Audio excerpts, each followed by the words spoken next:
Bonjour et bienvenue dans ma chaîne YouTube. Savez-vous que 90% des données générées par les entreprises ne sont jamais exploitées? Imaginez tout ce qu'on peut faire si ces données-là peuvent vraiment aider à prendre de meilleures décisions.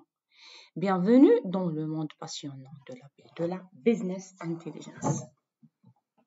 Dans cette vidéo, je vais vous expliquer simplement ce qu'est la BI, pourquoi elle est indispensable aujourd'hui et comment elle a évolué de l'ancien modèle de la BI, c'est-à-dire l'ancien modèle à la BI moderne. Restez bien jusqu'à la fin car je vais aussi partager le schéma global d'un projet BI et les compétences clés pour réussir dans ce domaine. Alors, je suis Mikahliya Fatma Zohra, docteure enseignante universitaire et passionnée par la science de données. Sur cette chaîne, je partage avec vous les concepts clés de la business intelligence ainsi que d'autres disciplines en informatique, avec des exemples concrets et des outils modernes pour rendre la donnée accessible à toutes et à tous. Alors la BI ou bien la Business Intelligence, c'est l'ensemble des outils, méthodes et processus qui permettent de transformer les données brutes en informatique utile pour la prise de décision stratégique. Donc l'objectif est simple, aider les entreprises à mieux comprendre leur activité, anticiper les tendances et prendre des décisions stratégiques plus rapide et plus fiable.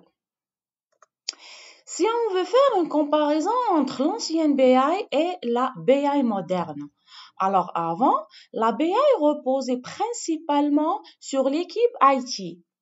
Dans ses débuts, la BI traditionnelle se concentre généralement surtout sur la production de rapports. Donc les analystes extraient les données, ensuite souvent d'une manière manuelle. Donc, les analystes extraient les données à partir des systèmes opérationnels, puis les mettent dans Excel ou bien des outils simples de reporting. Donc, généralement, les analystes créent des rapports, c'est-à-dire des outils de reporting. Alors, voici quelques problèmes qui montrent des problèmes qui ont été détectés dans l'ancienne BI. Alors, nous avons les rapports qui étaient statiques, donc figés, souvent liés sous forme de fichiers fixes, PDF ou bien Excel. Les mises à jour étaient lentes. Les utilisateurs métiers ne peuvent pas explorer les données pour eux-mêmes. Donc, ils doivent toujours passer par l'informatique pour créer ou bien de modifier un simple rapport. La collecte et la transformation des données, donc même pour la préparation des données, prennent généralement beaucoup de temps. Chaque département avait ses propres bases de données, ce qui limite vraiment la vision globale de l'entreprise. Nous avons aussi une difficulté pour adapter les rapports aux besoins de changement des utilisateurs. On a aussi eu une infrastructure lourde par rapport aux serveurs, licences logicielles, ainsi que la maintenance qui était coûteuse. Nous avons aussi un accès restreint aux rapports, souvent sur PC Internet, donc on n'a pas accès sur téléphone portable par exemple. On a eu aussi une analyse souvent basée sur des données historiques avec peu ou bien pas généralement d'actualité, c'est-à-dire pas de mise à jour des données. Les données sont figées et stables. En résumé, l'ancienne BI était lente, rigide, coûteuse et laisse peu généralement d'autonomie aux utilisateurs métiers. Par contre, aujourd'hui, avec la BI moderne, les utilisateurs métiers ont directement accès à des outils comme par exemple Power BI, Tableau, Talent Open Studio for Data Integration, Excel avancé, SQL avancé, Python, ainsi de suite. Donc, ce changement donne plus d'autonomie, de flexibilité ainsi que de la rapidité. Alors, les analystes sont les analyses aujourd'hui sont généralement dynamiques et interactives par l'utilisation des tableaux de bord interactifs. Les données sont mises à jour en temps réel, généralement presque. Les utilisateurs métiers, même sans compétences techniques, peuvent maintenant créer leur propre tableau de bord et poser leurs propres questions aux données. Et surtout, la BI moderne ne se limite pas à décrire le passé, elle peut aussi anticiper l'avenir grâce à l'IA et au machine learning. Alors, la BI sert à transformer les systèmes utilisés pour gérer les opérations quotidiennes, par exemple les ventes, la facturation, ainsi de suite, en un outil ou bien des outils qui sont capables de fournir des analyses claires et utiles surtout, afin d'aider les dirigeants à prendre de meilleures décisions stratégiques. Alors, généralement, l'enjeu de la BI est quoi? Donc, l'enjeu de la BI est énorme. Il répond à la question comment évoluer un système initialement conçu pour la gestion des transactions opérationnelles qui est OLAP vers un système, qui est le système OLTP, vers un système décisionnel qui est OLAP, dit Online Analytical. Donc, cette transformation permet l'analyse, la synthèse et l'exploitation des données afin de soutenir la prise de décision stratégique. Alors généralement, un bon système décisionnel permet d'optimiser les ventes, d'améliorer la performance interne, d'analyser les tendances du marché et même de prédire l'avenir grâce à l'IA ainsi que machine learning. Si on veut, par exemple, réaliser une comparaison entre un système opérationnel qui est une vocation de transaction avec un système décisionnel qui est une vocation de prendre de décisions stratégiques. Donc, un système opérationnel, c'est un système OLTP ou bien Online Transaction Processing. Le système décisionnel OLAP, c'est un système multidimensionnel qui désigne Online Analytical Processing. Ça veut dire c'est un système dédié à l'analyse et ce n'est pas le cas de les transactions. Alors, par rapport à l'orientation, un système opérationnel, il est orienté vers transactions en temps réel. Ça veut dire que je veux exécuter une requête SQL en temps réel. Par contre, les systèmes décisionnels sont orientés analyse. Ça veut dire les orientations ne sont pas en temps réel. Donc, ils se basent sur des données historiques de l'entreprise. Ensuite, on a tout un processus à exécuter afin d'analyser des tendances ou autres comportements de cette entreprise. Pour les données, donc dans les systèmes opérationnels, nos données sont orientées applications. Par contre, dans les systèmes décisionnels, nos données sont orientées sujets. Pour le niveau de granularité, donc dans les systèmes OLTP, le niveau est vraiment détaillé. Par contre, dans les systèmes OLAP, le niveau de granularité des données est généralement résumé.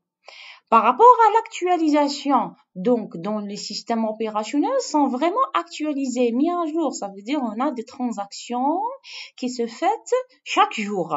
Par contre, dans les systèmes décisionnels, donc généralement, l'actualisation des données est historisée ou bien recalculée. Ça veut dire, une fois créé votre système décisionnel, la mise à jour ou bien l'actualisation des données se fait, par exemple, après chaque 6 mois, après chaque une année. Donc, ça dépend les données qui se trouvent dans cette entreprise-là.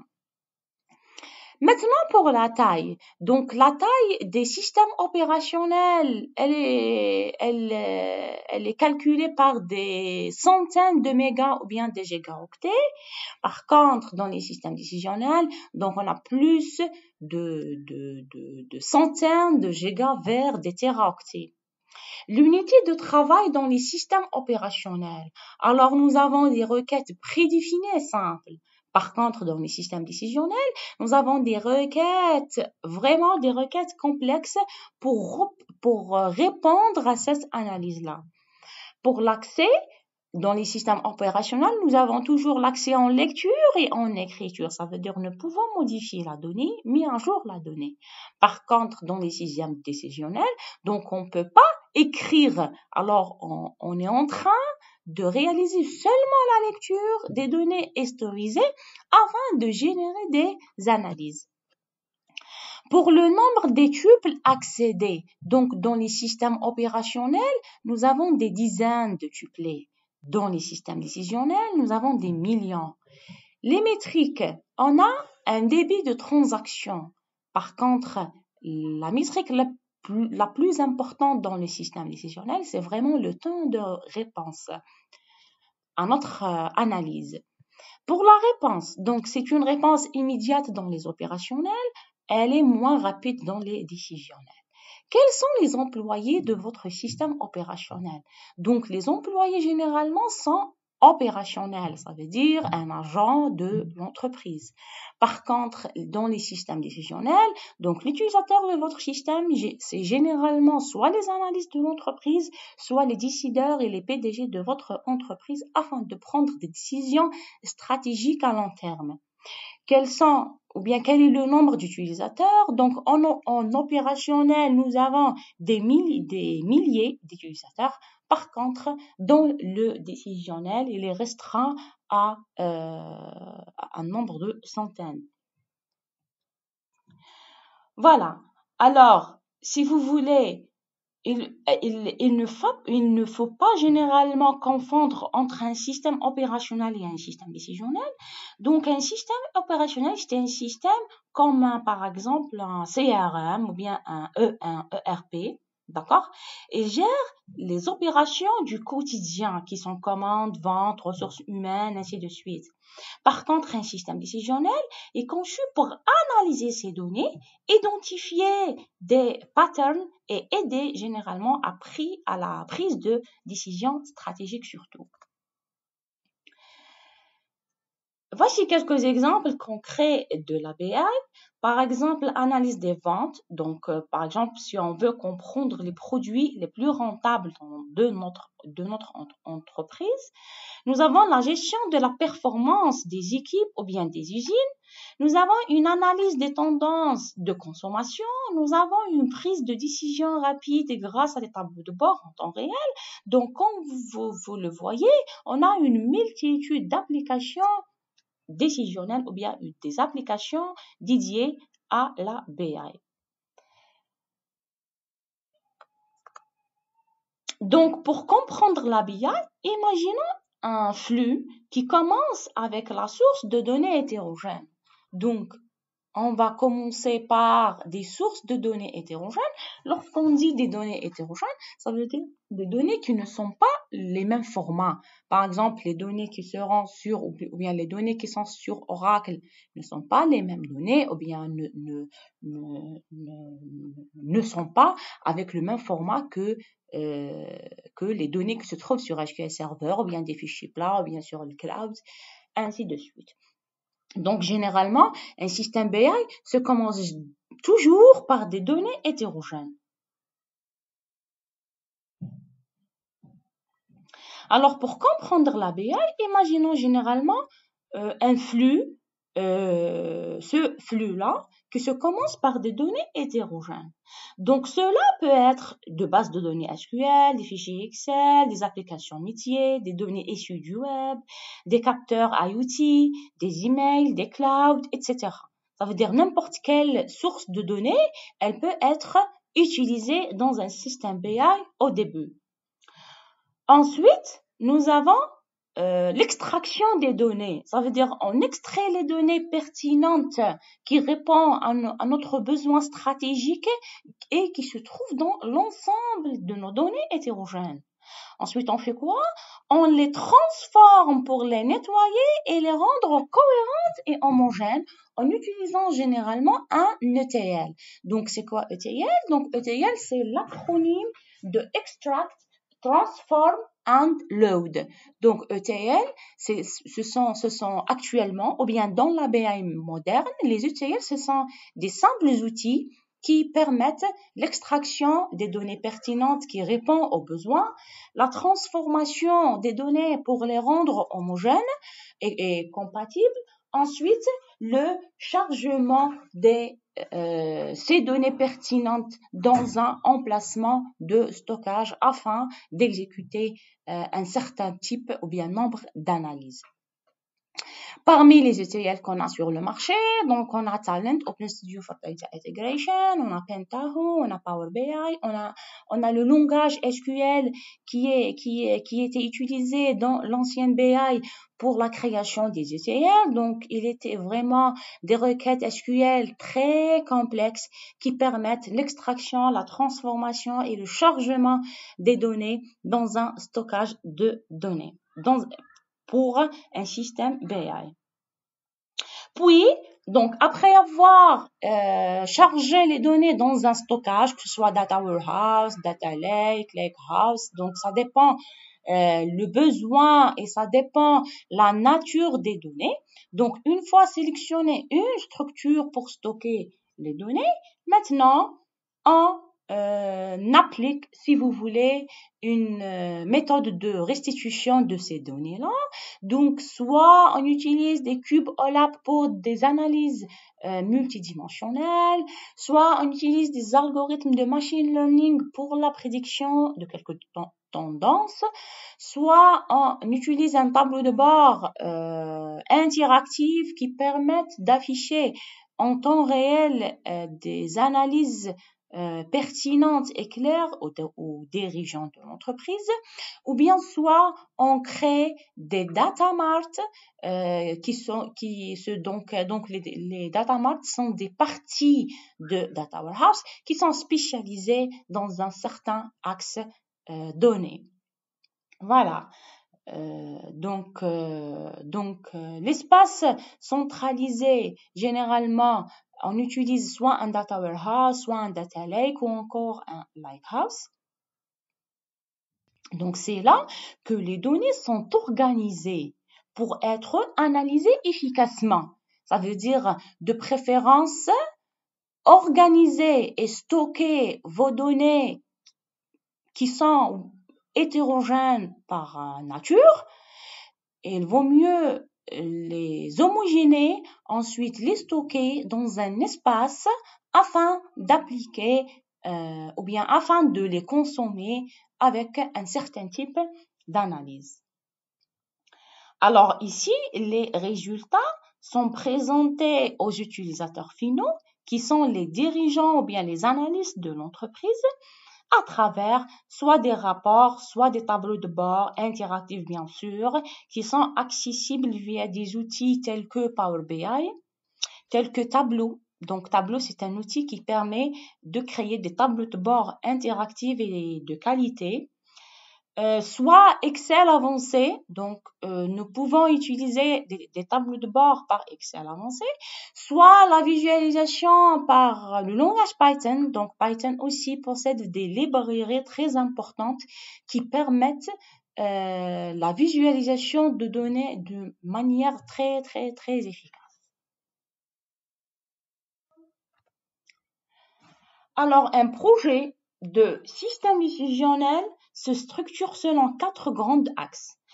Donc, Au début, on a ce qu'on appelle une étude des besoins de l'existant. Ça veut dire on doit étudier des besoins des décideurs et on doit étudier les données existantes qui permettent de répondre à ces besoins-là. Dans le deuxième point, nous avons la modélisation. Ça veut dire on doit modéliser notre entrepôt ou bien notre dépôt de données.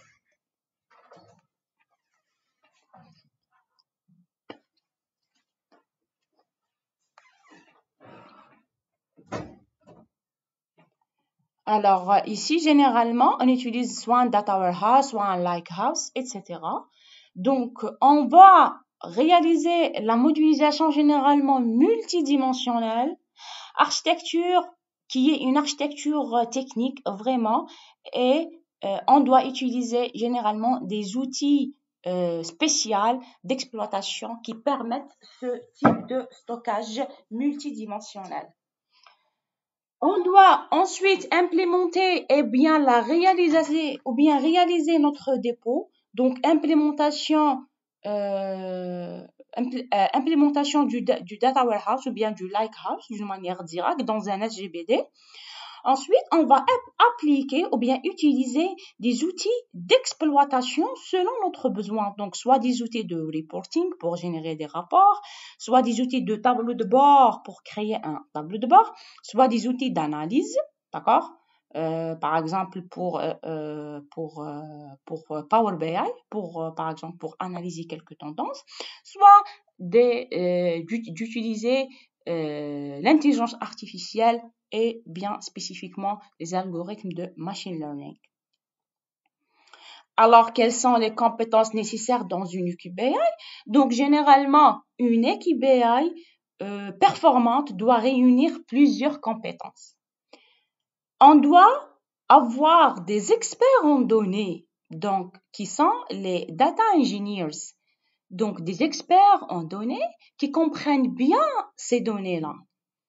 Ensuite, on doit avoir des analystes BI. Donc, pour bien modéliser et interpréter ces données-là, on doit avoir des personnes qui sont experts en analyse BI.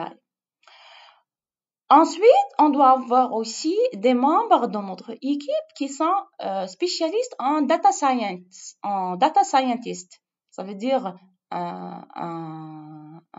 des personnes qui sont vraiment compétents dans ce domaine-là afin de comprendre quels sont, ou bien avant de sélectionner les bons algorithmes et les bonnes techniques de machine learning afin de prédire des tendances spécifiques. Nous avons aussi des experts métiers, donc pour relier la donnée aux besoins stratégiques. Ça veut dire des gens qui comprennent le processus métier de cette entreprise-là. Et bien sûr, des compétences en communication pour partager les résultats efficacement entre les développeurs ainsi que les utilisateurs de ce système-là. Voilà. Donc, pour conclure, on peut dire que vous avez maintenant une vision très claire sur ce qu'on appelle la BI ou bien la Business Intelligence ou encore l'informatique décisionnelle, de son évolution, de ses enjeux, de ses applications et des compétences qu'elle mobilise. Alors, dites-moi s'il vous plaît en commentaire quelle partie de la BI vous intéresse le plus, soit le TL, soit la visualisation, soit le machine learning, soit le type de stockage de données, etc. Et surtout, abonnez-vous s'il vous plaît à la chaîne et activez la cloche pour ne pas manquer les prochaines vidéos où je vais détailler chaque étape du processus, étape par étape, avec ces cas pratiques. Donc, on va utiliser un projet complet, pratique, avec des sources de données hétérogènes, avec un besoin stratégique réel, avec un ensemble d'outils, d'accord? Donc, voilà. Donc, à très vite pour la suite. Merci.